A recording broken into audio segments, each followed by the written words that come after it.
Hello guys, स्वागत है आप सभी का आपके अपने YouTube channel creative space study 2022 पर। तो कैसे हैं आप सब लोग? उम्मीद है आप सब अच्छे होंगे और अपनी पढ़ाई कर रहे होंगे। तो आज जो हमारा नया सब्जेक्ट है वो है सामाजिक की शिक्षण विद्या यानी एसएस की पेडागोजी। वैसे तो सभी सब्जेक्ट की जो पेडागोजी हैं वो लगभग सिमिलर ही रहती है, लेकिन हम हर सब्जेक्ट का जो पेडागोजी वाला सेक्शन है वो अलग अलग एक बार देख लेते हैं, ताकि जो अलग चीज़ है, डिफरेंट है, वो भी हमारे हो जाए और जो सिमिलर है उसका रिवीजन हो जाए।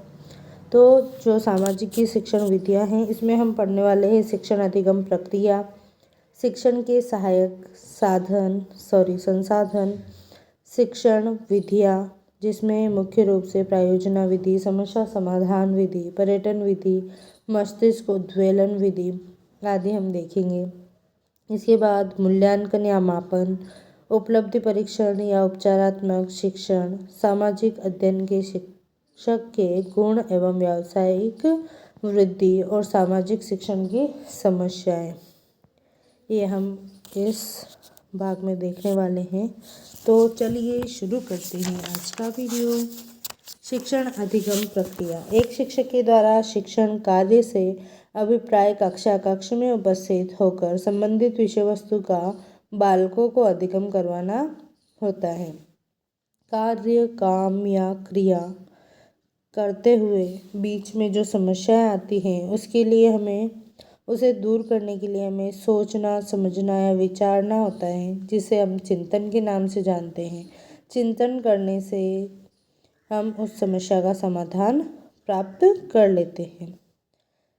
सामान्यतया कोई भी कार्य या काम एक व्यक्ति के लिए तब तक एक समस्या होती है जब तक कि वह कार्य पूरा नहीं हो जाता। किसी भी कार्य को पूरा करने के लिए एक व्यक्ति को उसे समस्या के रूप में मानते हुए समाधान का प्रयास करना होता है। समस्या से समाधान पर जाने के लिए व्यक्ति को सोचना, समझना, विचारना होता है तथा सोचना, समझना या विचारना को ही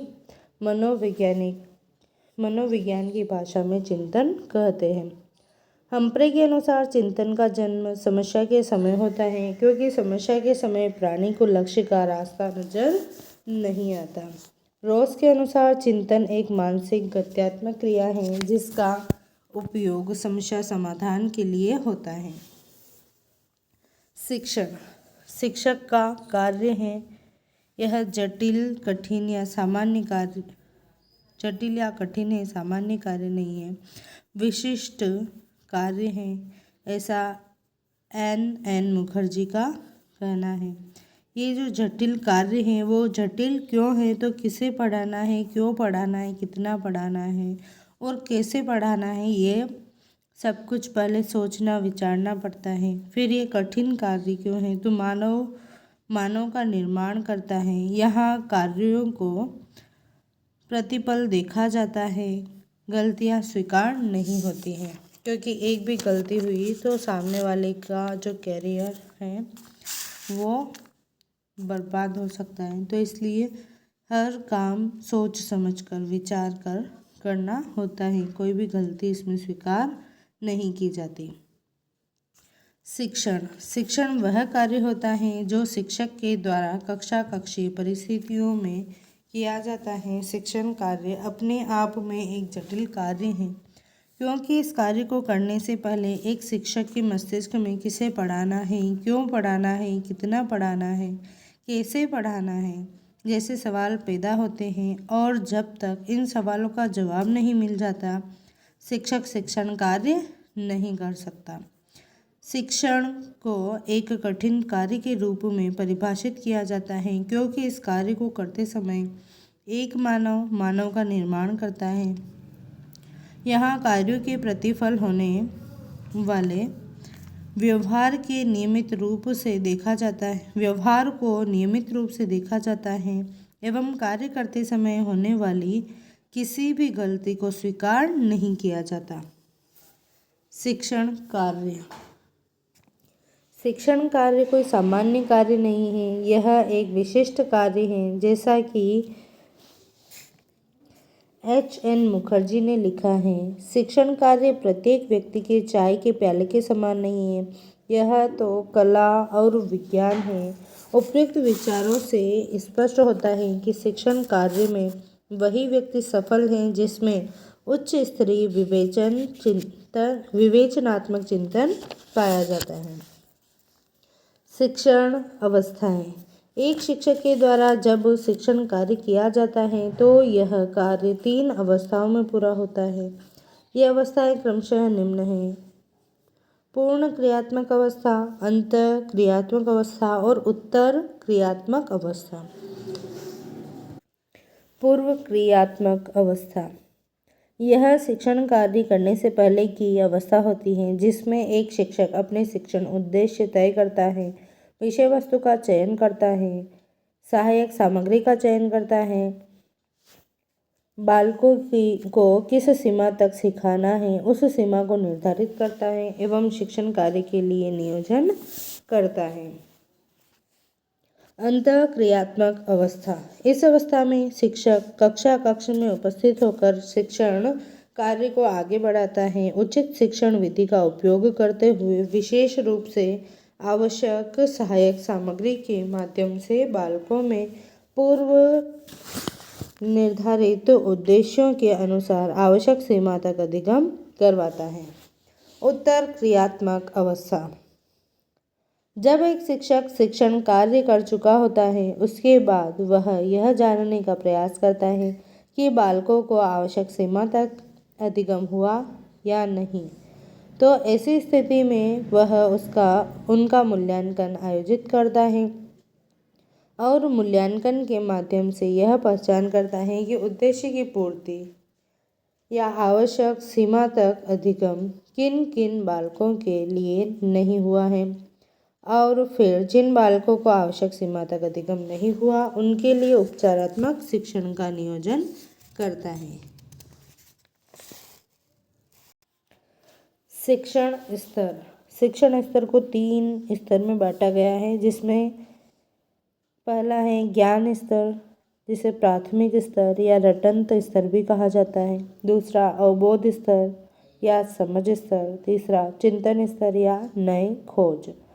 ज्ञान स्तर जो है वो सबसे निम्न स्तर है। उसके बाद आता है अवबोध स्तर, जिसमें समझ का कार्य होता है, तो यह मध्य स्तर होता है। चिंतन स्तर जिसमें नई खोज की जाती है, यह उच्च स्तर होता है।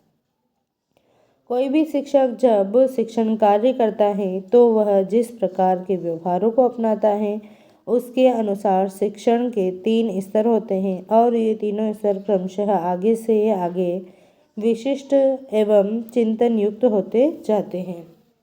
पहला ज्ञान स्तर। शिक्षण कार्य के लिए यह पहला स्तर है जो प्राथमिक कक्षाओं के लिए उपयोग में लाया जाता है। इस स्तर पर बालकों को केवल तथ्यात्मक ज्ञान दिया जाता है और उस ज्ञान को बालकों को वैसा का वैसा याद करने या स्मरण करने या रटने के लिए दिया जाता है, इसलिए इसे रटंत स्तर भी कहते हैं। दूसरा स्तर है अवबोध स्तर। इस स्तर पर जो विषय वस्तु बालकों को प्रदान की जाती है उस विषय वस्तु के संबंध में बालकों में समझ पैदा करने का प्रयास किया जाता है। यह उच्च प्राथमिक स्तर से प्रारंभ हो जाता है एवं प्रारंभिक चिंतन की आवश्यकता पड़ती है। तीसरा है चिंतन स्तर। यह शिक्षण का सर्वोच्च स्तर है एवं माध्यमिक एवं उच्च माध्यमिक कक्षाओं के लिए उपयोग में लाया जाता है। इस स्तर पर बालकों को समस्यात्मक कार्य दिए जाते हैं और यह प्रयास किया जाता है कि बालक स्वयं कार्य करते हुए किसी समस्या के समाधान तक पहुँचे। इस प्रकार से एक शिक्षक के द्वारा 3 अलग अलग स्तरों से शिक्षण कार्य किया जाता है। शिक्षण के लिए मनोवैज्ञानिक दृष्टिकोण। शिक्षण एक प्रक्रिया जिसमें शिक्षक यानी स्वतंत्र चर, शिक्षार्थी यानी आश्रित चर और विषय वस्तु यानी मध्यस्थ चर, इस प्रकार से 3 चर होते हैं यानी 3 भाग होते हैं।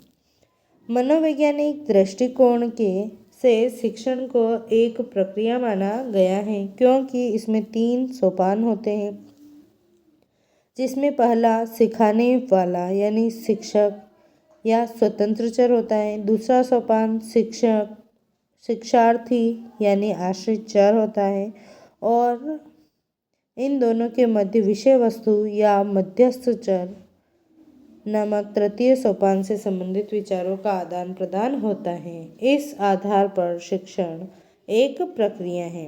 जैक्सन के अनुसार शिक्षण वह प्रक्रिया है जिसमें एक परिपक्व व्यक्ति यानी शिक्षक एक अपरिपक्व व्यक्ति यानी शिक्षार्थी को अंतःक्रिया के द्वारा शिक्षा प्रदान करता है। मॉरिसन के अनुसार शिक्षण एक ऐसी प्रक्रिया है जिसमें अधिक परिपक्व व्यक्ति अंतः संबंधों से कम परिपक्व व्यक्ति को सिखाने का प्रयास करता है। शिक्षण प्रक्रिया के लिए दृष्टिकोण। भारतीय दृष्टिकोण के अनुसार शिक्षण प्रक्रिया द्विमुखी प्रक्रिया है, जिसमें शिक्षक यानी गुरु और शिक्षार्थी यानी अंतःपुरवासी होते हैं। आधुनिक या पाश्चात्य दृष्टिकोण के अनुसार शिक्षण त्रिमुखी प्रक्रिया है, जिसे 2 अलग अलग विद्वानों ने बताया है, जिसमें जॉन डेवी ने इसे व्यापक विचार प्रस्तुत करते हुए बताया कि इसमें 3 चर शिक्षक, शिक्षार्थी और समाज होते हैं, जबकि B.S. ब्लूम ने कहा कि शिक्षक, शिक्षार्थी और पाठ्यक्रम होता है, जो कि एक संकुचित विचार है। अगला टॉपिक है शिक्षण उपागम। शिक्षण उपागम शिक्षण विधि या साधन, शिक्षण विधि यानी साधन, शिक्षण सूत्र जैसे मार्गदर्शक, शिक्षण सिद्धांत यानी चलने का तरीका, शिक्षण सहायक सामग्री यानी सहायक संसाधन, ये शिक्षण उपागम के अंतर्गत आते हैं।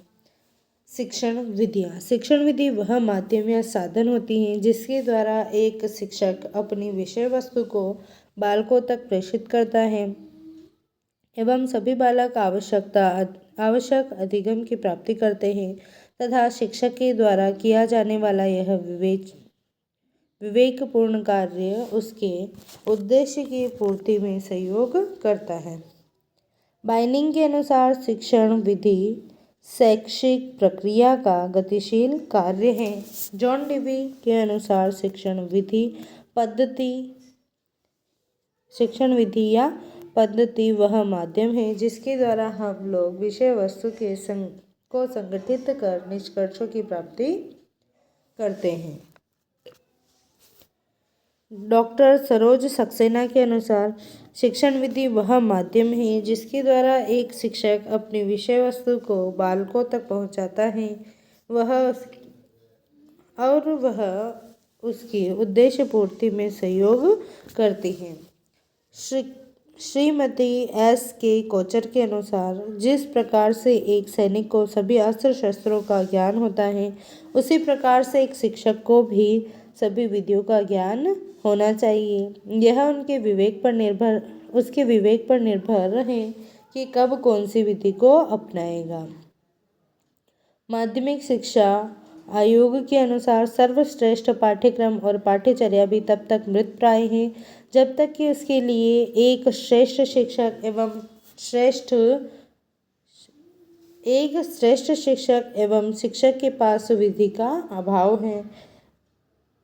NCF 2005 के अनुसार शिक्षण विधियाँ परंपरागत विधि पाठ्यपुस्तक विधि है, शिक्षक केंद्रित विधियाँ हैं, व्याख्यान विधि और कहानी विधि। बाल केंद्रित विधियाँ समस्या समाधान विधि, खोज विधि, प्रायोजना विधि, पर्यटन विधि, मस्तिष्क उद्वेलन विधि आदि बाल केंद्रित विधियाँ हैं। शिक्षण सूत्र।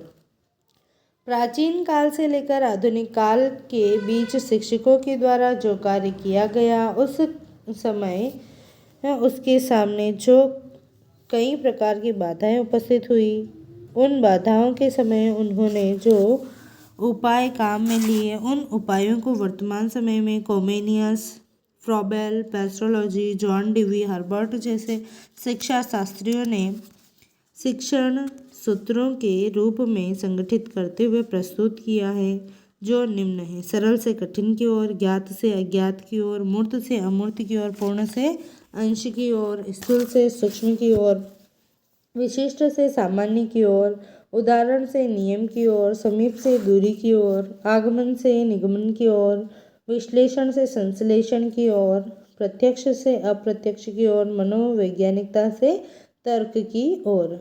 शिक्षण सिद्धांत। तीसरा भाग है शिक्षण सिद्धांत। रुचि का सिद्धांत। शिक्षण कार्य करते समय एक शिक्षक को विषय वस्तु के प्रति बालकों की रुचि को देखना चाहिए, क्योंकि जब तक बालक में रुचि का अभाव रहता है तब तक वह सीख नहीं पाता है। जैसा कि विंसेंट ने कहा है, बालकों की सक्रिय रुचि उनके अधिगम की मात्रा को बढ़ाती है। थॉर्नडाइक के सीखने के नियमों के अनुसार जब तक एक बालक में किसी कार्य के प्रति तत्परता नहीं होती तब तक उसमें रुचि संभव नहीं है। इसलिए बालकों में मानसिक तत्परता पैदा करनी चाहिए। उद्देश्य पूर्ति का सिद्धांत। शिक्षण कार्य करते समय एक शिक्षक और शिक्षार्थी दोनों को अपने उद्देश्य का ज्ञान होना चाहिए, क्योंकि बिना उद्देश्य के ज्ञान के कोई भी कार्य सफल नहीं हो सकता। वैसे भी शिक्षण कार्य उद्देश्यपूर्ण होता है, जैसे कि रिवलिन ने कहा है, शिक्षण कार्य उद्देश्यपूर्ण नैतिक क्रिया है। बलदेव भाटिया के अनुसार बिना उद्देश्य के ज्ञान के एक शिक्षक उस नाविक के समान है जिसे अपनी मंजिल का पता नहीं है, और उसके विद्यार्थी उस पतवार विहीन नाव के समान है जो लहरों के थपेड़े खाकर किसी भी किनारे से जा टकराएगी। प्रेरणा का सिद्धांत। शिक्षण कार्य में अभिप्रेरणा का विशेष महत्व है, क्योंकि अभिप्रेरणा ही अधिगम का श्रेष्ठ मार्ग है। जैसा कि स्किनर ने लिखा है,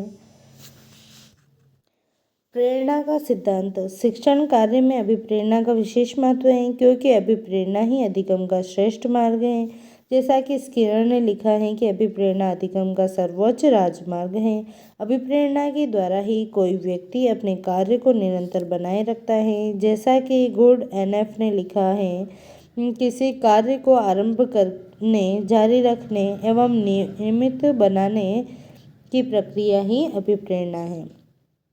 क्रियाशीलता का सिद्धांत। शिक्षण कार्य के दौरान एक शिक्षक को चाहिए कि वह अपने बालकों को क्रियाशील बनाए रखते हुए शिक्षण कार्य करें, क्योंकि जो बालक जितना क्रियाशील रहकर सीखता है उतना ही अधिक सीखता है। इस संदर्भ में जॉन डीवी ने लर्निंग बाय डूइंग यानी करके सीखो का सिद्धांत दिया। नियोजन का सिद्धांत। शिक्षण कार्य करने से पहले एक शिक्षक को अपने कार्यों के लिए वार्षिक इकाई और दैनिक पाठ योजना का निर्माण करना होता है, और उसी के आधार पर शिक्षण कार्य किया जाता है तो वह समय पर पूरा होता है और परिणाम भी अच्छे आते हैं। हर्बर्ट ने कहा है कि बालक को कम से कम बताना और बालक से ज़्यादा जानना चाहिए। विषय वस्तु चयन का सिद्धांत। एक शिक्षक को शिक्षण कार्य करने से पहले क्या पढ़ाना है, कितना पढ़ाना है, कैसे पढ़ाना है, इन सब को ध्यान में रखते हुए अपने मस्तिष्क में चुनाव करना पड़ता है कि किस तरह से कार्य होगा। इसे विषय वस्तु चयन या संगठन का सिद्धांत कहते हैं। डेविड आशुबेल एवं जॉन डीवी के अनुसार वह शिक्षक कक्ष में सफल होता है जो कक्ष में उपस्थित होने से पूर्व विषय वस्तु को अपने मस्तिष्क में संगठित कर लेता है। पुनरावृत्ति या आपूर्ति का सिद्धांत। इस सिद्धांत के अनुसार शिक्षण कार्य करते समय एक शिक्षक को चाहिए कि वह अपनी कक्षा के भिन्न भिन्न श्रेणी के बालकों के लिए एक से अधिक बार विषय वस्तु की पुनरावृत्ति करें एवं बालकों से भी अभ्यास करवाएं। आनंद या राष्ट्रीयता का सिद्धांत। शिक्षण कार्य के द्वारा एक बालक को आनंददायक तरीके से सिखाया जाना चाहिए। सहसंबद्धता का सिद्धांत, किसी एक विषय की विषय वस्तु को स्पष्ट करते समय दूसरे विषय की विषय वस्तु से जोड़ना। लोचशीलता का सिद्धांत, शिक्षण कार्य के दौरान जब एक शिक्षक बालकों के साथ व्यवहार करता है तो उस समय उसमें लोचशीलता होनी चाहिए। अगला चैप्टर है सामाजिक अध्ययन की संकल्पना। सामाजिक अध्ययन समझ का अध्ययन होता है। इसकी विचारधारा ईस्वी पूर्व 5वीं सदी से प्रारंभ हुई, जब सबसे पहले सुकरात नामक दार्शनिक ने मनुष्य को अपने स्वयं के बारे में व समाज के बारे में सोचने के लिए प्रेरित किया। सुकरात ने अनपढ़ होते हुए भी समस्या समाधान, प्रश्नोत्तरी या वाद विवाद एवं संदेह विधि का प्रतिपादन किया। सुकरात को भारतीय कबीर की संज्ञा दी जाती है। इन्होंने स्वयं ने कोई साहित्य नहीं लिखा, लेकिन इनके विचारों को इनके शिष्यों ने अपने विचार में लिखकर प्रसारित किया। सुकरात और कबीर दोनों ही मूर्ति पूजा के विरोधी थे। यूनान के दार्शनिक प्लेटो सुकरात के शिष्य थे, जिन्होंने अपने समय की उच्च शिक्षा प्राप्त की एवं सुकरात के दर्शन को आगे बढ़ाया। प्लेटो ने आत्मा का दर्शन दिया और यूनान के एथेंस नगर में एक अकेडमी स्थापित की। प्लेटो महिला शिक्षा के पक्षधर थे, लेकिन इन्होंने दास प्रथा से जुड़े लोगों को शिक्षा से वंचित रखा और कहा कि दास के लिए कोई शिक्षा नहीं होती। प्लेटो ने संश्लेषण, निगमन व व्याख्यान विधि प्रस्तुत की। इनके द्वारा लिखी गई लॉज एवं रिपब्लिक सबसे चर्चित पुस्तकें हैं। अरस्तु लगभग 500 प्लस पुस्तकें लिखी और प्रमुख क्षेत्र थे राजनीति, समाज और दर्शन। प्लेटो भी यूनानी दार्शनिक थे। इन्होंने ईस्वी पूर्व 4वीं सदी में यूनान के विभिन्न क्षेत्रों में कार्य करते हुए अपने दर्शन को आगे बढ़ाया। इन्होंने अपने गुरु प्लेटो के आत्मा के दर्शन को अध्ययन की विषय वस्तु बनाया। 4 वर्षों तक सिकंदर को शिक्षा प्रदान की। इनके द्वारा शिक्षा के क्षेत्र में किए गए कार्यों में सिकंदर ने सर्वाधिक आर्थिक सहयोग प्रदान किया।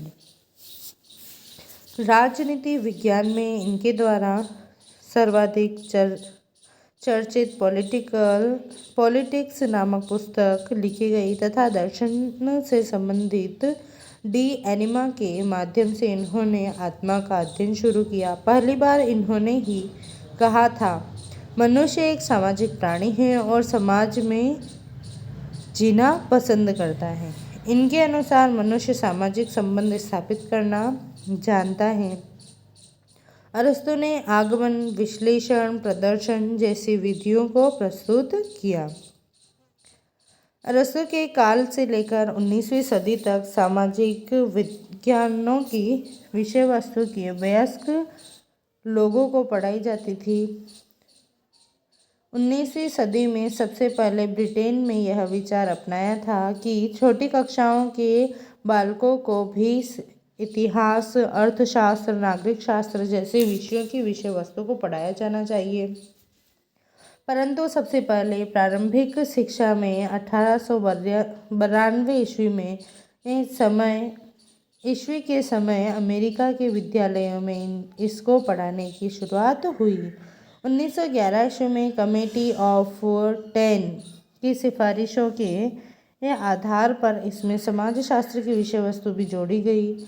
भारत देश में सामाजिक अध्ययन, भारत देश में 1916 ईस्वी में मुंबई प्रांत से सामाजिक अध्ययन की शुरुआत हुई तथा इसे विकसित करने के लिए 1921 ईस्वी में एक संगठन बनाया गया।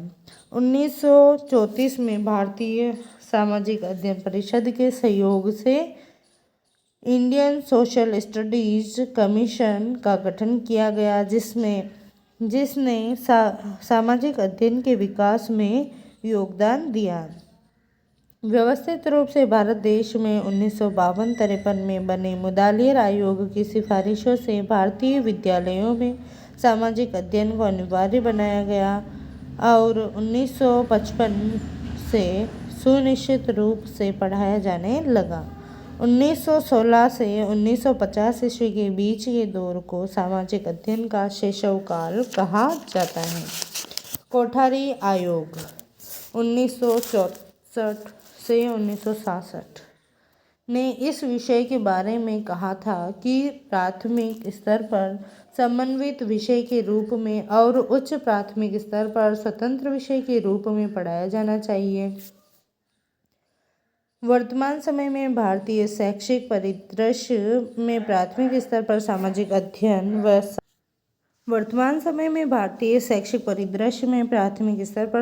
अध्ययन और सामान्य विज्ञान को मिलाकर पर्यावरण अध्ययन के रूप में, जबकि उच्च प्राथमिक स्तर पर स्वतंत्र रूप से सामाजिक विज्ञान के रूप में पढ़ाया जाता है। समन्वित विषय वस्तु: इतिहास, भूगोल, नागरिक शास्त्र, अर्थशास्त्र, समाजशास्त्र, दर्शन शास्त्र आदि। विषय वस्तु एवं उद्देश्य: प्राथमिक या उच्च स्तर प्राथमिक स्तर पर इतिहास। प्राथमिक व उच्च प्राथमिक कक्षाओं में इतिहास की विषय वस्तु को केवल आदर्शात्मक घटनाओं को एवं विचारों को सम्मिलित किया जाता है तथा विशेष रूप से इतिहास में महान व्यक्तियों के जीवन को पढ़ाया जाता है। इस विषय वस्तु का उद्देश्य बालकों के विकास की अवधारणा समझाना, परिवर्तन प्रकृति का नियम है और को स्पष्ट करना, इतिहास अपने आप को दोहराता है की धारणा को स्पष्ट करना एवं विशेष रूप से हमारी सभ्यता, संस्कृति एवं परंपराओं को नियमित बनाए रखना होता है। ऐतिहासिक घटनाओं से बालक को शिक्षा प्रदान करना कि भविष्य के लिए वह ऐसी गलतियां नहीं होने दे। भूगोल: प्राथमिक व उच्च प्राथमिक स्तर तक के बालकों को भूगोल की विषय वस्तु में हमारी भौगोलिक स्थितियाँ एवं घटनाएं जैसे पृथ्वी की बाह्य संरचना, दिन रात का बनना, सूर्य चंद्र ग्रहण, भूकंप, ज्वालामुखी, ज्वार भाटा, जलवायु, ऋतुएं एवं मौसम से संबंधित जानकारियाँ एवं राज्य एवं राष्ट्रीय सीमाओं का ज्ञान सम्मिलित किया जाता है तथा इसी के साथ पाषाण युगीन मानव जीवन की जानकारियाँ एवं वर्तमान पर्यावरणीय परिस्थितियाँ सम्मिलित की जाती हैं। इस विषय वस्तु को पढ़ाने का उद्देश्य बालक को पर्यावरण के प्रति जागरूक बनाना, पर्यावरण सुरक्षा के लिए तैयार करना, बालक में राष्ट्रीय अंतर्राष्ट्रीय सीमाओं का ज्ञान करवाते हुए राष्ट्रीयता के गुण विकसित करना तथा भौगोलिक दुर्घटना के लिए मानसिक रूप से तैयार करना। नागरिक शास्त्र: उच्च प्राथमिक स्तर तक के बालकों को नागरिक शास्त्र की विषय वस्तु में उन सामान्य जानकारियों से परिचित करवाया जाता है जिनसे एक भारतीय व्यक्ति को परिचित होना चाहिए। इसके क्षेत्र में संविधान निर्माण की सामान्य जानकारियाँ, संविधान के अनुसार हमारे कर्तव्य एवं अधिकार, राष्ट्रीय प्रतीक एवं चिन्ह, राजनीति विज्ञान की विषय वस्तु से संबंधित होती हैं, जबकि राज्य प्रशासन, जिला प्रशासन, खंड प्रशासन, स्थानीय प्रशासन एवं ग्राम पंचायत स्तरीय जानकारियाँ लोक प्रशासन के क्षेत्र से सम्मिलित की जाती हैं। नागरिक शास्त्र की विषय वस्तु में राजनीति विज्ञान व्यक्तियों को स्वतंत्रता का ज्ञान करवाती हैं व लोक प्रशासन अनुशासित रहना सिखाती हैं। इस प्रकार से देश काल परिस्थिति के समय एक नागरिक को कैसे व्यवहार करना चाहिए को सिखाते हुए उसे सुनागरिक बनाती हैं। अर्थशास्त्र। उच्च प्राथमिक स्तर तक एक बालक को अर्थशास्त्र की विषय वस्तु के रूप में उन बिंदुओं को सम्मिलित किया जाता है जिनमें आय के संसाधन, स्रोत, नियोजन, बचत, व्यक्तिगत आय, राष्ट्रीय आय से जुड़ी हुई सामान्य जानकारियाँ होती हैं, जिनमें विशेष रूप से कृषि, पशुपालन, खनिज, वानिकी, उद्योग, सेवा कार्य, बीमा, बैंकिंग आदि होते हैं। इन सभी बिंदुओं का उद्देश्य आय के स्रोतों की जानकारी देना एवं आय का नियोजन करना तथा बीमा व बैंकिंग के लाभ के संदर्भ में बालकों को प्रारंभ में ही जानकारी प्रदान करना एवं उन्हें सामाजिक आर्थिक संपन्न व्यक्ति के रूप में स्थापित करना होता है। इसी विषय के द्वारा सामाजिक आर्थिक संपन्नता का विकास किया जाता है। अरस्तु ने मनुष्य को सामाजिक प्राणी कहा। समाजशास्त्र। समाजशास्त्र की विषय वस्तु में एक बालक को समाज, परिवार एवं समूह की संरचना को लेकर विचारों को स्पष्ट किया जाता है एवं यह समझाने का प्रयास किया जाता है कि समाज का निर्माण सामाजिक संबंधों से होता है। जैसा कि मैकाइवर एवं पेज ने लिखा है, समाज सामाजिक संबंधों का जाल है। समाज के सामाजिक संबंधों के कारण समाज में एक व्यक्ति के पास कई प्रकार के पद आ जाते हैं, जैसे पिता, माता, भाई, बहन, अधिकारी, कर्मचारी, पति, पत्नी आदि। इन सामाजिक पदों को परिस्थिति कहते हैं एवं प्रत्येक परिस्थिति के लिए कोई भूमिका या कार्य निर्धारित होते हैं, अर्थात समाज परिस्थितियों से मिलकर बना होता है। जैसा कि रॉबर्ट बिरस्टीड ने लिखा है, समाज परिस्थितियों का जाल है। परिस्थिति को जीवित रखने के लिए एक सामाजिक प्राणी को परिस्थिति के अनुसार भूमिका अदा करनी पड़ती है। जैसा कि लिंटन ने लिखा है, भूमिका परिस्थिति का गत्यात्मक कार्य है। इस प्रकार से समाज शास्त्र की विषय वस्तु एक बालक को सामाजिक प्राणी के रूप में स्थापित करती है। दर्शन शास्त्र। दर्शन शास्त्र की विषय वस्तु में एक बालक के लिए तर्क व चिंतन से संबंधित विचारों से सम्मिलित किया जाता है, जो बालक के मानसिक विकास में योगदान देते हैं।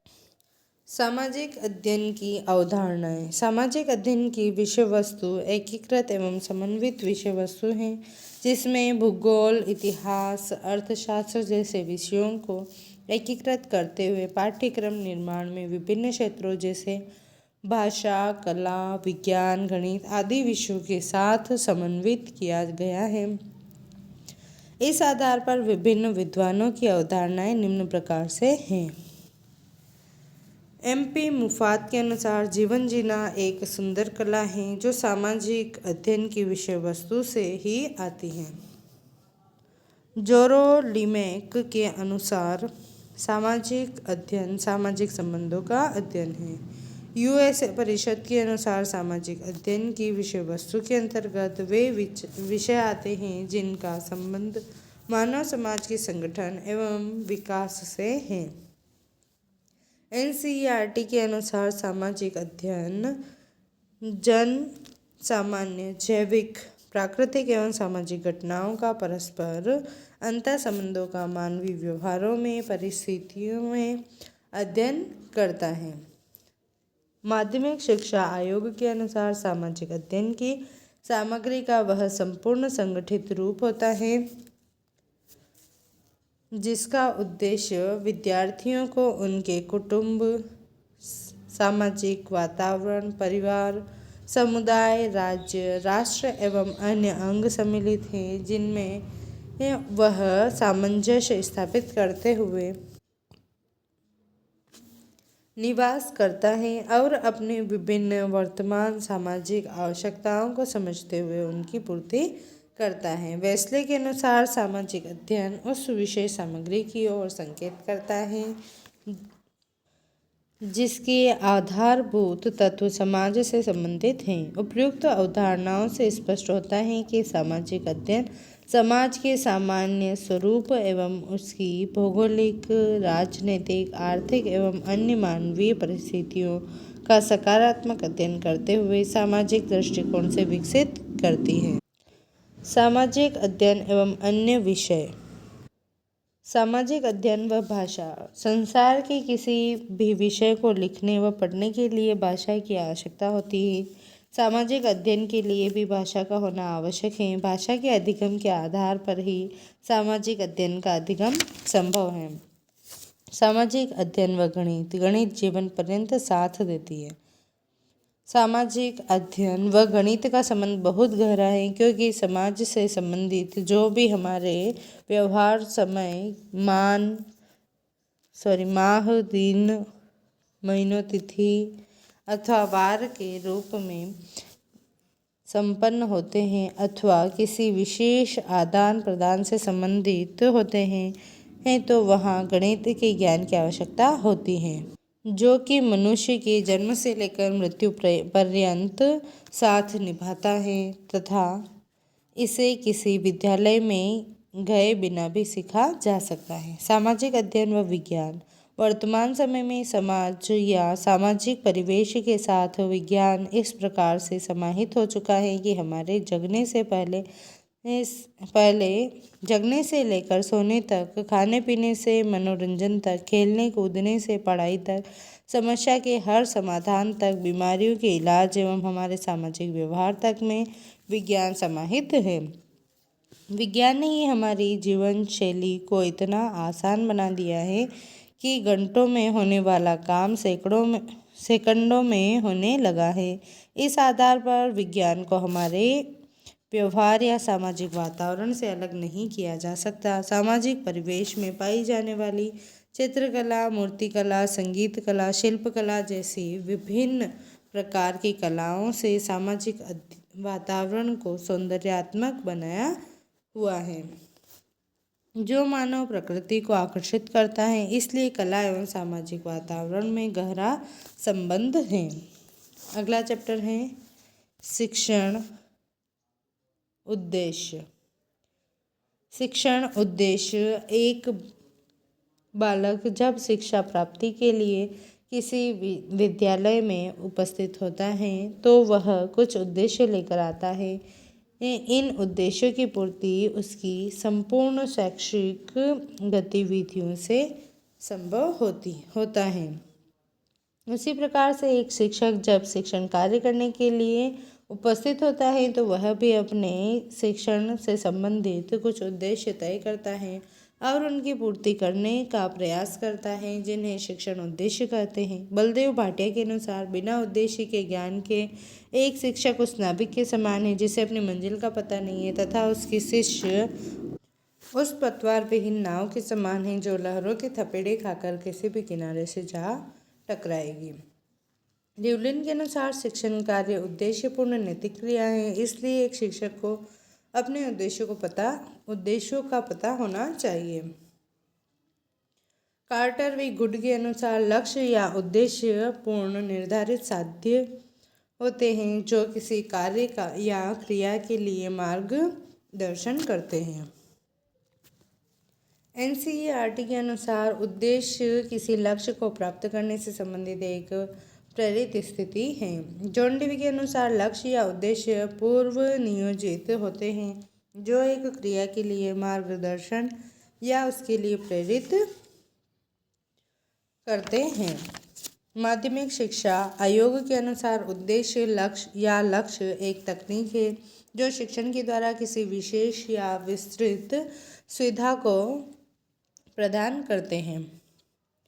शिक्षण उद्देश्यों का वर्गीकरण। शिक्षण उद्देश्यों को लेकर सबसे पहले शिकागो विश्वविद्यालय अमेरिका के प्रोफेसर बेंजामिन एस ब्लूम ने शिक्षण उद्देश्यों का वर्गीकरण किया, जिसे ब्लूम्स टैक्सोनॉमी के नाम से जानते हैं। इन्होंने सर्वप्रथम 1956 ईस्वी में ज्ञानात्मक, भावात्मक एवं क्रियात्मक पक्षों में विभाजित किया और उसके बाद अलग अलग विद्वानों ने इसका वर्गीकरण दिया। ज्ञानात्मक पक्ष 1956 ईस्वी में B.S. ब्लूम द्वारा दिया गया। ज्ञान, बोध, चिंतन, तर्क, स्मरण आदि बुद्धि आधारित पक्ष हैं।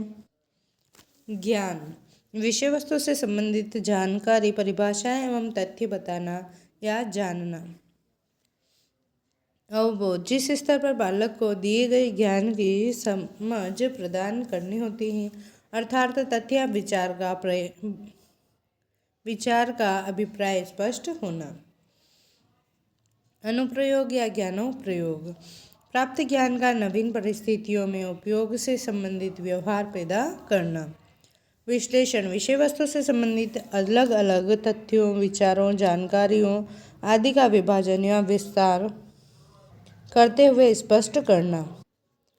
संश्लेषण सृजनात्मकता से संबंधित कार्य व्यवहार को आगे बढ़ाना। मूल्यांकन उपयुक्त प्रकार की प्रक्रिया के माध्यम से प्राप्त परिवर्तनों के संदर्भ में जानने के लिए किया जाने वाला व्याख्यात्मक कार्य। सर्वोच्च स्तर मूल्यांकन है। ज्ञानात्मक पक्ष का NCERT के अनुसार वर्गीकरण। ज्ञान, अवबोध, ज्ञानोपयोग, कौशल, अभिरुचि और अभिवृत्ति। RTE मैसूर यानी क्षेत्रीय शिक्षा संस्थान मैसूर ज्ञानात्मक पक्ष का वर्गीकरण इसने 4 भागों में दिया। पहला ज्ञान, दूसरा अवबोध, तीसरा ज्ञानोपयोग और चौथा सृजनात्मकता। भावात्मक पक्ष का वर्गीकरण 1964 ईस्वी में कर्थवाल, ब्लूम एवं मसीहा द्वारा किया गया। आत्मा, भाव, संवेदना, संवेग, सुख, दुख आधारित आग्रहण आकर्षण वाली जानकारियों को ग्रहण करना आग्रहण है। अनुक्रिया जो ग्रहण किया जाता है उसी के आधार पर होने वाली क्रिया जो भावात्मक प्रभाव से जुड़ी होती है। अनुमूल्यन भावात्मक रूप से जो ग्रहण किया जाता है उसके द्वारा विभिन्न प्रकार के मूल्य पैदा होते हैं जिन्हें मानवीय मूल्य कहते हैं। प्रत्यक्षीकरण विभिन्न प्रकार के मूल्यों में से जो मूल्य ग्रहण करने योग्य है उनकी पहचान करना। व्यवस्थापन मूल्यों या व्यवहारों से सही वर्ग या क्रम में अथवा सही गलत के रूप में जमाना। चरित्र निर्माण व्यक्ति जैसे मूल्य ग्रहण करता है उसी प्रकार का उसका चरित्र बनता है। सर्वोच्च स्तर है चरित्र निर्माण। तो जो ज्ञानात्मक पक्ष था उसका सर्वोच्च स्तर था मूल्यांकन और भावात्मक पक्ष का सर्वोच्च स्तर है चरित्र निर्माण।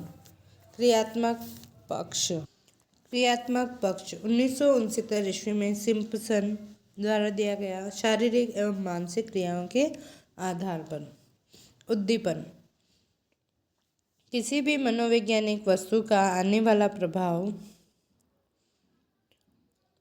उद्दीपन है। गामक क्रिया जब उद्दीपन या प्रभाव आता है तो उसके कारण प्राणी कोई गतिविधि या गतिशील क्रिया करता है। नियंत्रण जो भी क्रिया होती है वह एक नियंत्रित वातावरण में होनी चाहिए। समायोजन गामक क्रिया एवं नियंत्रण के मध्य समन्वय होना जरूरी है। स्वाभाविकरण समन्वित तरीके से जब किसी कार्य को किया जाता है तो उस कार्य के प्रति स्वभाव का निर्माण होने लगता है। आदत निर्माण जब समायोजन व स्वभाव के आधार पर बार बार कार्यों को दोहराया जाता है तो उसके प्रति आदत का निर्माण हो जाता है और आदत में आया हुआ कार्य व्यवहार हमारे लिए सरल हो जाता है तथा स्थायी रहता है। अगला चैप्टर है शिक्षण अध्ययन में शिक्षण अधिगम सहायक सामग्री। शिक्षण सहायक सामग्री शिक्षण अधिगम प्रक्रिया में जब एक शिक्षक शिक्षण कार्य करता है तो वह अपने शिक्षण कार्य को और अधिक रुचिकर बनाने के लिए एवं बालकों को कम से कम समय में अधिगम करवाने के लिए जिन सहायक वस्तुओं का उपयोग करता है उन्हें शिक्षण सहायक सामग्री कहते हैं। सहायक सामग्री का उपयोग पावलोव के संबंध प्रत्यावर्तन सिद्धांत के आधार पर किया जाता है। सहायक सामग्री का वर्गीकरण। प्रकृति के आधार पर सहायक सामग्री को 3 भागों में बांटा गया: दृश्य सामग्री, श्रव्य सामग्री और दृश्य श्रव्य सामग्री। दृश्य सामग्री ऐसी सहायक सामग्री जो केवल देखने के आधार पर अधिगम विकास में योगदान देती हैं, जैसे पुस्तक, ब्लैकबोर्ड, चित्र, मानचित्र, ग्राफ, बुलेटिन बोर्ड, सारणी, मॉडल आदि। श्रव्य सामग्री ऐसी सहायक सामग्री जो किसी विषय वस्तु को सुनाई देने से संबंधित होती है अथवा जिसके माध्यम से केवल सुनते हुए अधिगम विकास कर पाते हैं, जैसे radio, transistor, tape recorder, lingua phone, gramophone आदि। दृश्य श्रव्य सामग्री वह सहायक सामग्री जिसमें दिखाई देने के साथ साथ सुनाई भी देता है, जैसे टीवी, वीडियो, फिल्म, चलचित्र, सिनेमा, रंगमंच, कंप्यूटर, मेला, कठपुतली आदि। निर्माण के आधार पर 2 प्रकार के हैं: मृदुल उपागम और कठोर उपागम। मृदुल उपागम ऐसी सहायक सामग्री जिनका निर्माण एक शिक्षक अपने स्तर पर कर सकता है और जिसमें किसी विशेष तकनीक की आवश्यकता नहीं होती है, जैसे ब्लैकबोर्ड, चार्ट, चित्र, मानचित्र, ग्राफ, मॉडल आदि। कठोर उपागम जब किसी सहायक सामग्री का निर्माण एक शिक्षक अपने स्तर पर नहीं कर सकता तो वह किसी तकनीक के आधार पर बनाई जाती है और उसके उपयोग में भी किसी तकनीक की आवश्यकता होती है, जैसे TV, radio, transistor, tape recorder, lingua phone, gramophone, दूरदर्शी, सूक्ष्मदर्शी, स्लाइड, कंप्यूटर, चलचित्र, पैनल बोर्ड, इलेक्ट्रॉनिक सूचना प्रसारक आदि। उपयोग के आधार पर प्रक्षेपी और अप्रक्षेपी सहायक सामग्री। प्रक्षेपी ऐसी सहायक सामग्री जिसके द्वारा किसी विषय वस्तु को किसी दूसरे फलक पर आरोपित करते हुए देखा जाता है, जैसे OHP यानी ओवरहेड प्रोजेक्टर के द्वारा विषय वस्तु को किसी बोर्ड या पर्दे पर देखना। अप्रक्षेपी वह सहायक सामग्री जिसमें विषय वस्तु को उसी स्वरूप या परिस्थिति में देखा जा सकता है जहाँ वह अंकित या उपस्थित है, जैसे ट्रांजिस्टर। ट्रांजिस्टर एक प्रकार का रेडियो उपकरण ही होता है, लेकिन इस पर लगे एंटीना के कारण यह रेडियो के प्रसारण सीमा के बाहर भी कार्यक्रमों को कैच करते हुए रेडियो की प्रसारण सीमा को समाप्त कर देता है। टेप रिकॉर्डर यह एक ऐसा यंत्र है जिसके द्वारा रेडियो के कार्यक्रम को रिकॉर्ड कर लिया जाता है और रेडियो की समय सीमा को समाप्त करते हुए उस कार्यक्रम को किसी भी समय सुना जा सकता है। लिंग्वा फोन यह एक ऐसी सामग्री है जिसके द्वारा भाषा संबंधित त्रुटियों को दूर किया जा सकता है, विशेषकर भाषा की शुद्धता के लिए उपयोगी है। ग्रामोफोन इसे चूड़ी का बाजा भी कहते हैं। इसके माध्यम से किसी भी रिकॉर्डेड विषय वस्तु को आसानी से सुना जा सकता है। स्लाइड यह एक ऐसी संसाधन है जिसका उपयोग करके विभिन्न प्रकार की बड़ी विषय वस्तु में से कुछ महत्वपूर्ण विषय वस्तु को अलग करना जो कि सीखने सिखाने के लिए उपयोगी हो। मॉडल जब किसी बड़े आकार की वस्तु के छोटे रूप का प्रतिमान के रूप में बना लेते हैं तो इसे मॉडल कहते हैं। जैसे पृथ्वी को समझने के लिए ग्लोब के रूप में मॉडल बना लिया जाता है। पुस्तक एक महत्वपूर्ण संसाधन है जो पाठ्यक्रम पर आधारित है। पाठ्य पुस्तक को शिक्षा का साधन मानते हैं। इसमें विशेष रूप से आंतरिक और बाह्य प्रकार के गुण पाए जाते हैं जो निम्न हैं। बाह्य गुण पुस्तक का आकार, जिल्द, मूल्य से संबंधित पक्ष मजबूत होने चाहिए।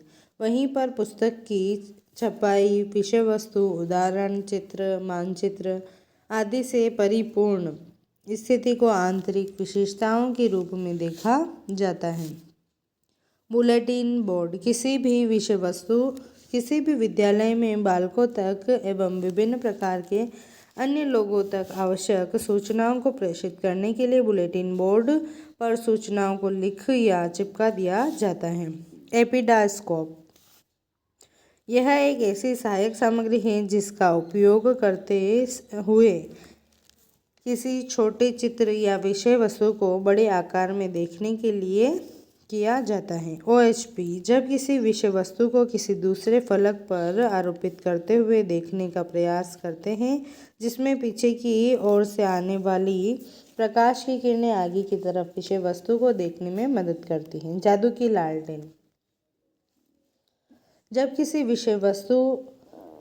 कोई विषय वस्तु स्वतंत्र रूप से दिखाई नहीं देती है तो ऐसी स्थिति में उसे देखने के लिए जिस उपकरण का उपयोग होता है जादू की लालटेन कहलाती है। ब्लैक बोर्ड यह एक ऐसा संसाधन है जो कक्ष में शिक्षक का मित्र कहलाता है। शिक्षक को चाहिए कि इसका विशेष उपयोग करे, लिखते समय दाईं ओर खड़े हों एवं समझाते समय बीच में खड़े होना चाहिए तथा जब भी शिक्षक ब्लैक बोर्ड पर लिखे तब उसके हाथ व बोर्ड के बीच 45 डिग्री का कोण बनना चाहिए। ग्लोब पृथ्वी की गतियों को स्पष्ट करने तथा दिशाओं का ज्ञान करने के क्षेत्र में इसका उपयोग होता है। चार्ट एक ऐसी सहायक सामग्री है जिसके द्वारा शिक्षक अपनी विभिन्न प्रकार की सूचनाओं को अंकित करते हुए बालकों को बता सकता है। ग्राफ सामाजिक अध्ययन में बालकों को ग्राफ की जानकारी के माध्यम से तुलनात्मक अध्ययन करवाया जा सकता है। प्रदर्शन कौशल शिक्षण कार्य करते समय जब एक शिक्षक सहायक सामग्री का उपयोग करता है तो उस सामग्री का प्रयोग करना शिक्षक की कुशलता पर निर्भर होता है। इसके लिए निम्न बातों का ध्यान रखना चाहिए। संभवतः सामग्री स्वरचित हो, जिस समय उपयोग करना है उसी समय कक्ष में लेकर उपस्थित हो। उपयोग के बाद सहायक सामग्री को तत्काल हटा लेना चाहिए। सहायक सामग्री आकार की दृष्टि से एवं संरचना की दृष्टि से संतुलित होनी चाहिए। प्रयोग अगला चैप्टर है प्रयोजना कार्य या प्रायोजना कार्य। प्रायोजना शब्द का विचार सर्वप्रथम अमेरिकी विद्वान जॉन डेवी ने दिया था, जिन्होंने कहा था कि किसी भी कार्य को योजना बनाकर किया जाए तो वह कार्य सफलता की ओर ले जाता है। प्रायोजना विधि या प्रायोगिक या प्रायोजना विधि का उपयोग सबसे पहले अमेरिका में औद्योगिक क्षेत्रों में होने लगा, विशेषकर मुर्गी पालन केंद्र यानी पोल्ट्री फार्म में प्रायोजना का उपयोग हुआ।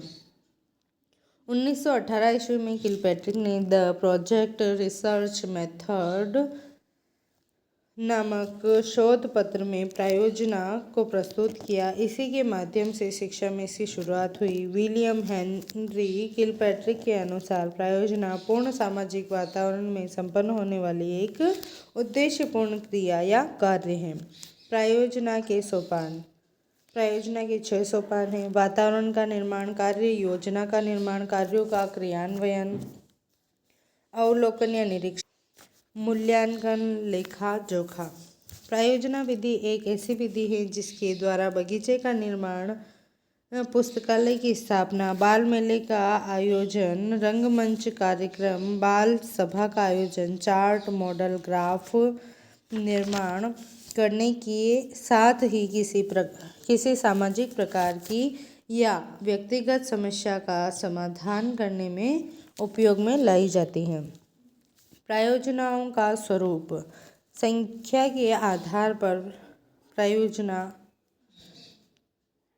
व्यक्तिगत प्रायोजना जब किसी एक व्यक्ति को लेकर कोई प्रायोजना बनाई जाती है, जैसे चार्ट, ग्राफ आदि के निर्माण हेतु। सामूहिक प्रायोजना 2 या 2 से अधिक लोगों के समूह के लिए बनाई गई प्रायोजना, जैसे बाल सभा आयोजन, पुस्तकालय निर्माण। समय के आधार पर प्रायोजना। अल्पकालिक प्रायोजना ऐसी प्रायोजना जिसमें बहुत कम समय खर्च होता हो अथवा थोड़े समय में पूरी हो जाती हो, जैसे चार्ट बनाना, मॉडल बनाना आदि। दीर्घकालीन प्रायोजना ऐसी प्रायोजना जिसमें बहुत अधिक समय लगता है, जिसकी तैयारी से लेकर पूरा होने तक कई दिन या महीनों का समय भी लग सकता है, जैसे सर्वे करना, नाटक तैयार करना व मंचन करना, पुस्तकालय की स्थापना करना आदि। किलपेट्री के अनुसार प्रायोजनाएं। रचनात्मक प्रायोजना वह प्रायोजना जिसमें बालक या बालकों को सृजनशीलता के विकास को ध्यान में रखते हुए कुछ निर्माणात्मक प्रायोजना प्रदान की जाती हैं, जैसे चार्ट बनाना, मॉडल बनाना, कशीदा बनाना, बुनाई करना आदि। कलात्मक प्रायोजना इन प्रायोजनाओं को मनोरंजनात्मक भी कहा जाता है। इनका मूल उद्देश्य मनोरंजन करना होता है तथा शारीरिक कौशल विकास का भी ध्यान रखा जाता है, इसलिए खेल कूद के रूप में भी हो सकती हैं, जैसे गाना बजाना, नाचना, क्रिकेट खेलना, कविता पाठ करना आदि। अभ्यासात्मक प्रायोजना ऐसी प्रायोजना जिसमें विशेषकर खाली समय का या अवकाश के दिन का सदुपयोग करने के लिए जो प्रायोजनाएं बनाई जाती हैं, जो बालक के मानसिक और शारीरिक विकास में भी योगदान देती हैं, जैसे तैराकी सीखना या सिखाना, सुंदर लेख लिखना आदि। समस्यात्मक प्रायोजना विद्यालय एवं समाज से संबंधित विशेष प्रकार की ऐसी प्रायोजनाएं जिनका संबंध व्यक्तिगत या सामूहिक रूप से अथवा व्यावहारिक दृष्टिकोण से किसी भी समस्या का समाधान किया जाता है, जैसे गांव में स्वच्छता की समस्या, विद्यालय में गणित से संबंधित समस्या आदि। थॉमस एम रिस्क के अनुसार प्रायोजनाएं सीखने से संबंधित जब कोई ऐसी प्रायोजना बनाई जाती है जिसमें बालकों को विषय वस्तु या व्यवहारों को सीखने का अवसर प्राप्त होता है, जैसे चार्ट बनाना, मॉडल बनाना, मानचित्र बनाना, सुंदर लेख लिखना आदि। समस्यात्मक या समस्या से संबंधित प्रायोजना जब प्रायोजना का स्वरूप इस प्रकार का हो कि उसके निर्माण से किसी समस्या का समाधान प्राप्त होता है। ऐसी समस्याओं में व्यक्तिगत या सामाजिक समस्या को विशेष स्थान दिया जाता है, जैसे स्वच्छता की समस्या, बाल विवाह की समस्या, बेरोजगारी की समस्या आदि। उत्पादन से संबंधित ऐसी प्रायोजनाएं जिनका उद्देश्य किसी विशेष प्रकार के आवश्यक सामानों के उत्पादन से संबंधित हो, विशेषकर जिनका उपयोग बालक के परिवेश में संभव हो, जैसे गमले, गुलदस्ते, पेन स्टैंड, दरी आदि बनाना।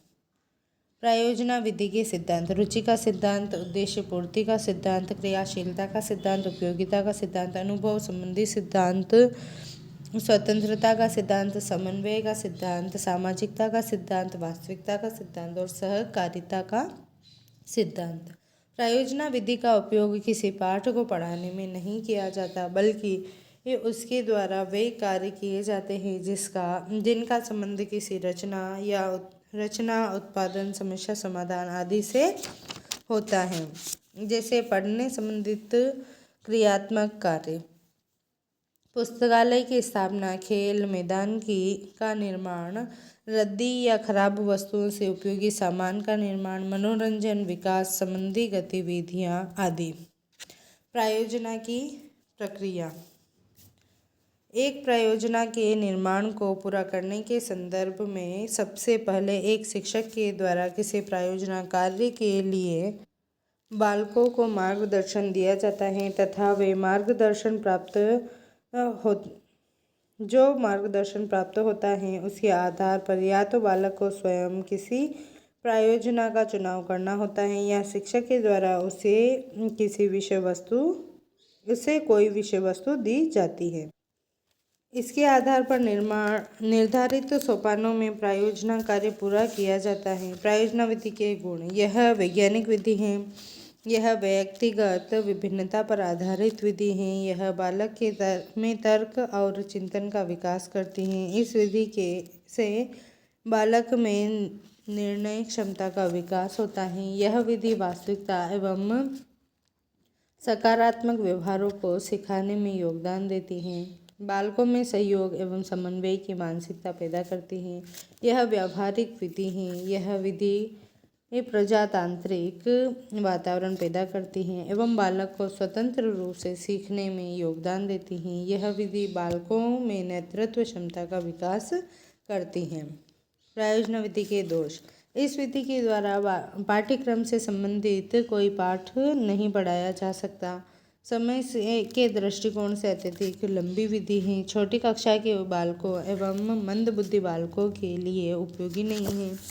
इस विधि में धन एवं परिश्रम अधिक खर्च होता है। इस विधि के लिए स्तरीय पुस्तकों का अभाव है। इस विधि में शिक्षक का स्थान एवं महत्व कम हो जाता है। इसलिए कई बार परिणामों में के सही आने की संभावना बहुत कम हो जाती है। अगली विधि है समस्या समाधान विधि। इस विधि का प्राचीन जनक सुकरात को माना जाता है, जिन्होंने मौखिक रूप से अपने शिष्यों के सामने समस्याएं प्रकट करते हुए समाधान जानने का प्रयास किया। इस विचारधारा को सेंट थॉमस नामक व्यक्ति ने इसे आगे बढ़ाने का कार्य किया। आधुनिक विधि के रूप में इस विधि को जॉन डीवी ने प्रस्तुत किया, परंतु इसे वैज्ञानिक विधि का श्रेय किलपैट्रिक को जाता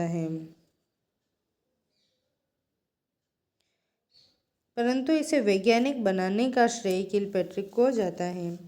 विज्ञान शिक्षण के क्षेत्र में इसे आज भी वैज्ञानिक विधि कहा जाता है। भारत देश में यह विधि एनसीईआरटी द्वारा 1970 ईस्वी में पहली बार मान्य की गई।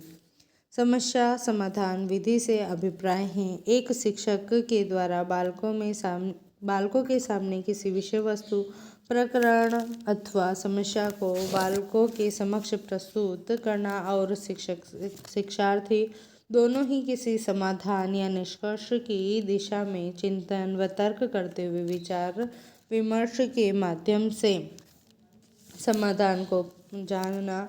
इस विधि में बालक की भूमिका प्रधान होती है। इस विधि में स्वयं शिक्षार्थी किसी समस्या का चुनाव करता है और फिर उस समस्या पर अपने चिंतन एवं तर्क शक्ति के आधार पर समाधान ढूंढने का प्रयास करते हुए किसी नवीन ज्ञान को प्राप्त करता है। समस्या समाधान विधि में बालक से समाधान प्राप्ति का लक्ष्य नहीं होता, बल्कि बालक में वास्तविक समस्या के प्रति समझ उत्पन्न हो सके और समस्या समाधान के लिए वह मानसिक निष्कर्षों की प्राप्ति कर सके। समस्या समाधान विधि के सोपान। किलपैट्रिक के अनुसार इसमें निम्न सोपान होते हैं। समस्या का चयन करना, समस्या का प्रस्तुतिकरण, कल्पना एवं उपकल्पनाओं का निर्माण, समस्या समाधान से संबंधित तथ्यों का एकत्रीकरण, विश्लेषण करना और निष्कर्षों का मूल्यांकन।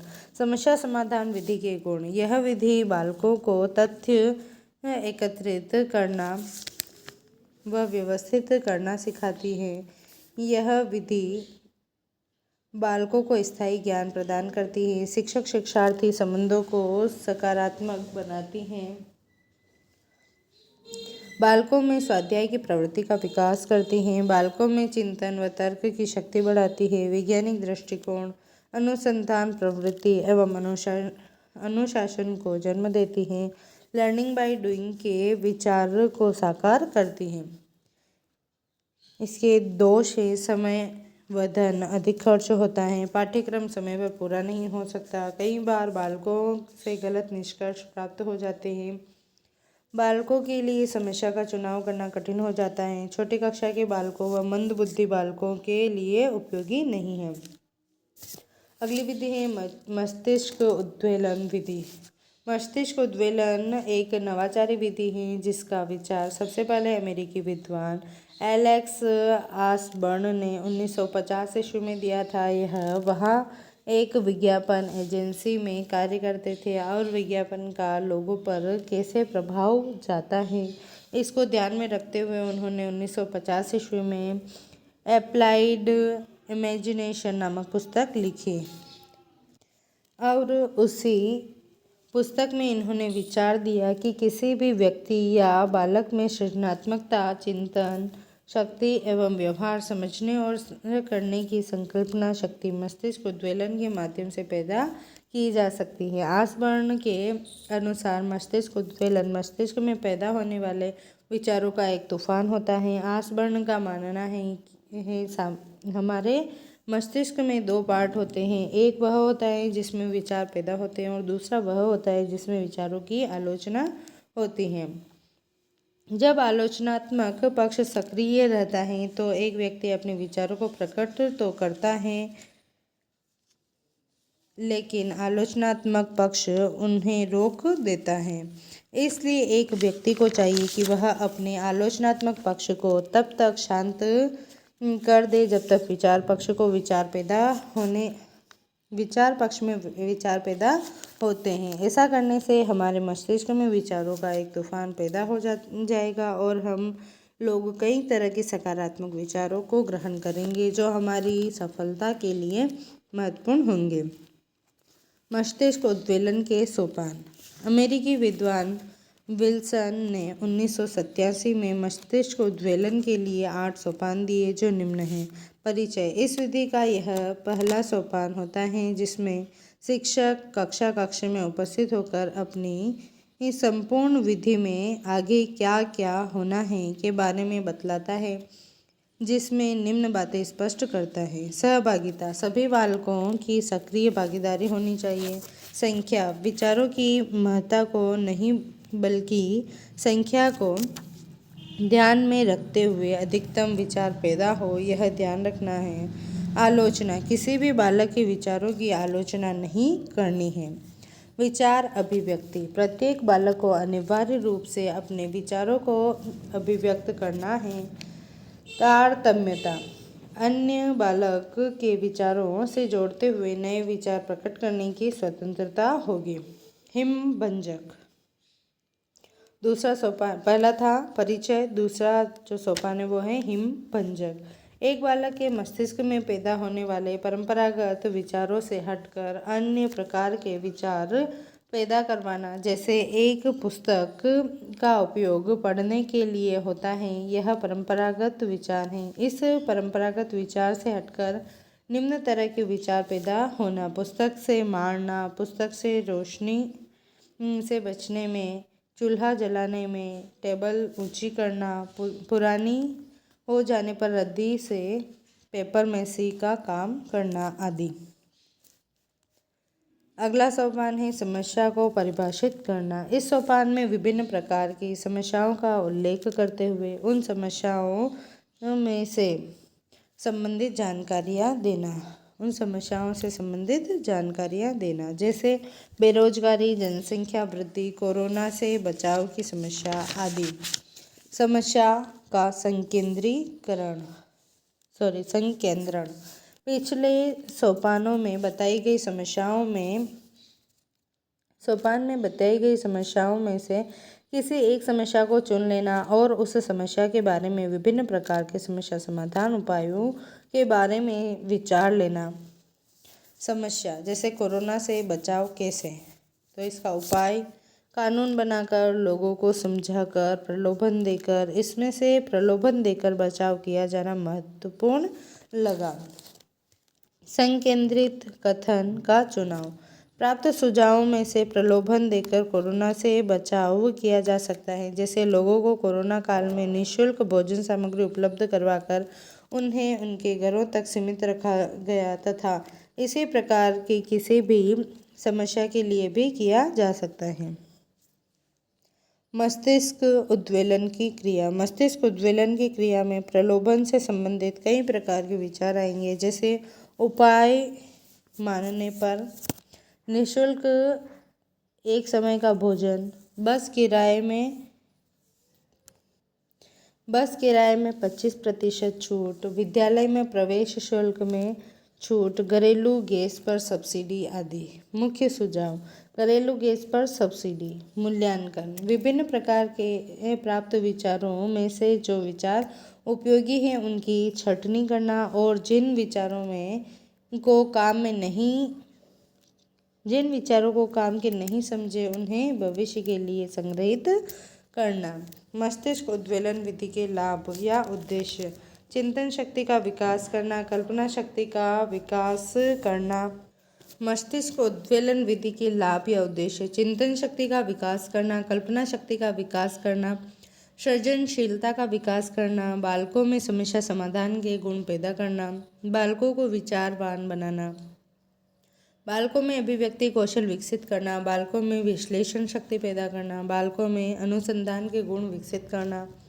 मस्तिष्क उद्वेलन की सीमाएं: मस्तिष्क उद्वेलन में समय अधिक खर्च होता है। मंदबुद्धि बालकों, शर्मीले बालकों एवं छोटी कक्षाओं के बालकों के लिए उपयोगी नहीं है। निरर्थक विचारों का अधिक आना, सही विचार का चुनाव करना कठिन होना। अगली विधि है पर्यटन विधि। पर्यटन से अभिप्राय होता है बालकों को किसी विशेष स्थान पर ले जाते हुए वहाँ की परिस्थितियों को प्रत्यक्ष रूप से बालकों को बताते हुए स्थायी अधिगम करवाना। सबसे पहले 18वीं सदी में जर्मनी के विद्वान पेस्ट्रोलॉजी ने इस संदर्भ में अपना विचार दिया था और कहा था कि बालकों को किसी स्थान विशेष को प्रत्यक्ष रूप से दिखाने पर वहाँ की परिस्थिति एवं वस्तुओं को देखकर वह स्थायी ज्ञान प्राप्त कर लेता है और सतत रूप से ध्यान में रखता है। पेस्ट्रोलॉजी की पुस्तक है बेबी बायोग्राफी। पेस्ट्रोलॉजी के इन्हीं विचारों के कारण इनको पर्यटन विधि के विचारक या प्रारंभिक जनक कहते हैं। अमेरिकी विद्वान प्रोफेसर रेने ने आधुनिक पर्यटन विधि को शैक्षिक भ्रमण विधि के नाम से प्रस्तुत किया, इसलिए इनको पर्यटन विधि का जनक मानते हैं।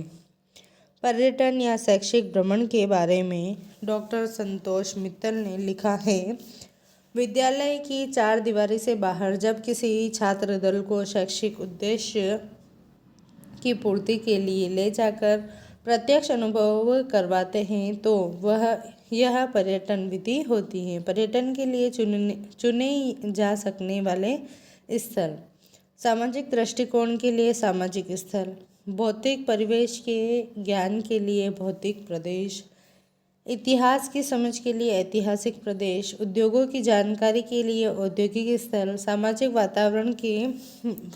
वातावरण में मानव व्यवहार को जानने के लिए सार्वजनिक स्थल, बीमा बैंकिंग की जानकारी के लिए आर्थिक या वित्तीय क्षेत्र, मतदान को समझने के लिए चुनाव का दृश्य, वैज्ञानिक दृष्टिकोण पैदा करने के लिए विज्ञान केंद्र, धार्मिक एवं सांस्कृतिक स्थलों का भ्रमण करवाया जा सकता है। पर्यटन के लिए आवश्यक पाठ्यक्रम के आधार पर स्थान का चुनाव, अभिभावक, प्रधानाचार्य या प्रधानाध्यापक, विभागीय अधिकारियों से अनुमति, आवश्यक संसाधन एवं सामग्री की व्यवस्था करना, यात्रा के दौरान खाने पीने, मनोरंजन एवं प्राथमिक चिकित्सा की उचित व्यवस्था, प्रत्येक 10-10 बालकों के समूह हेतु एक मार्गदर्शक शिक्षक, संपूर्ण जानकारियों को बालकों को लिखकर या लिखवाकर ज्ञानात्मक पक्ष की पूर्ति करना, सफल यात्रा या पर्यटन के बाद बालकों को अभिभावकों तक पहुंचाना। पर्यटन के लाभ: प्रत्यक्ष ज्ञान या अनुभव करवाना, स्थायी ज्ञान, प्रकृति या समाज या संस्कृति की समझ, सहयोग या सहकारिता का भाव पैदा होना, सामाजिक जागरूकता, मनोरंजन दायक सीखना, कार्यों के प्रति सकारात्मकता, शिक्षक शिक्षार्थी संबंधों में मधुरता। पर्यटन विधि के दोष: अत्यधिक खर्चीली विधि, दुर्घटना होने का भय, अनुशासनहीनता पैदा होना, पाठ्यक्रम समय पर पूरा नहीं होना, सभी बिंदुओं का शिक्षण संभव नहीं होना। सामाजिक अध्ययन के शिक्षक के गुण एवं व्यावसायिक वृद्धि। किसी भी विद्यालय में सामाजिक अध्ययन का शिक्षण वह महत्वपूर्ण व्यक्ति होता है जो बालकों को सामाजिक प्राणी, आर्थिक सामाजिक संपन्न, सुनागरिक एवं तर्कवान बनाता है। एक शिक्षक के लिए प्रचलित है, शिक्षक समाज का दर्पण है, शिक्षक बालक का भाग्य विधाता है, शिक्षक राष्ट्र निर्माता है, शिक्षक सबसे चरित्रवान होता है। राधा कृष्णन के अनुसार कोई भी राष्ट्र उतना ही महान होता है जितना महान वहाँ का शिक्षक होता है। नेपोलियन के अनुसार राष्ट्र की उन्नति शिक्षक पर निर्भर है। शिक्षक के गुण: व्यक्तिगत गुण, आकर्षक व्यक्तित्व, चरित्रवान, कर्तव्यनिष्ठ, सादा जीवन, उच्च आकांक्षा स्तर, समय का पाबंद और अनुशासित।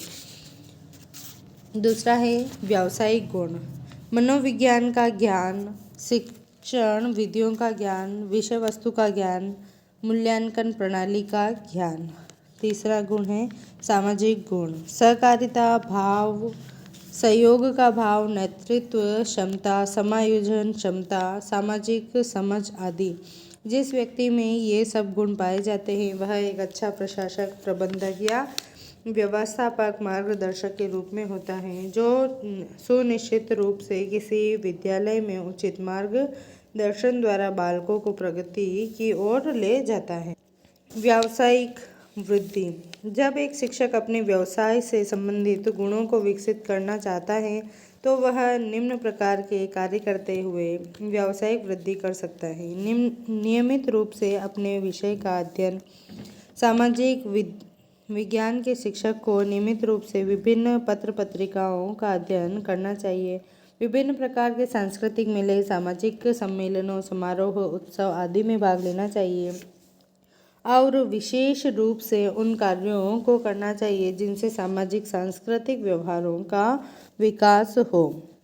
समय समय पर आयोजित होने वाले शिक्षक सम्मेलनों में भाग लेना चाहिए। समय समय पर आयोजित होने वाली शिक्षक प्रशिक्षण से संबंधित गतिविधियों में भाग लेना चाहिए। विभिन्न प्रकार के राजनीतिक कार्यक्रमों, पार्टियों के कार्यक्रमों अथवा राजनीतिक आयोजनों में भाग लेना चाहिए जिससे वह विभिन्न प्रकार की राजनीतिक हलचलों से परिचित रहे। समय एवं आवश्यकता के अनुसार नवाचारों को ग्रहण करना एवं वैज्ञानिक दृष्टिकोण के साथ बालकों में अधिगम विकास में योगदान करना।